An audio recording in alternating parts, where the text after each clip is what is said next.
Аса қайырлы күн. Бүгін сіздермен өте дәмді әрі керемет болып шығатын қуырылған пирожкидің рецептімен бөлісемін. Видеоны соңына дейін көріңіздер және YouTube арнама тіркелуді ұмытпаңыздар. Құрамын дайындап аламыз. Електен өткізілген ұнымызға тұзымызды, ашытқымызды және де сұйық майымызды салып, жылы сумен қамыр жасап илеп аламыз.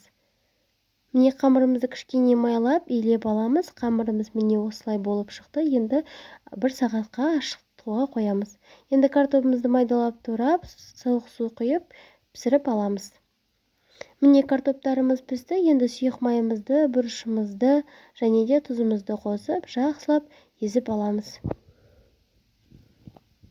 Міне езіп алдық. Қамырымызды ашып дайын болды. Енді кішкене сұйық май салып, дөңгелекше етіп жасап аламыз. Міне барлық пирожкиларымызды дөңгелекше етіп жасап алдық. Енді салмасын саламыз. Салмасын салып, дәл видеодағындай бүгіп шығамыз. Міне дәл осындай бүгіп шығу керек. Кішкене қамырымызды тұрғызып аламыз көтерілуі үшін және сұйық май құйып қыздырып қоямыз. Міне қамырымызды жайып, кішкене қызып тұрған сұйық майымыздың үстіне тавамызға салып аламыз. Міне астыңғы жағы қызарды, енді үстіңгі жағын қызартып пісіріп аламыз.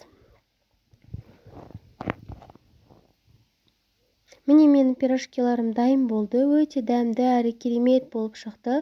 Осы рецептке қарап жасасаңыздар болады. Өте дәмді болып шығады. Рецепт тексерілген.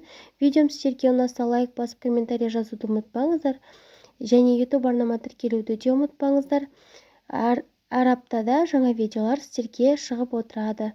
Сол себепті менің каналыма тіркеліп қойыңыздар. Сіздермен болған Жансұлу.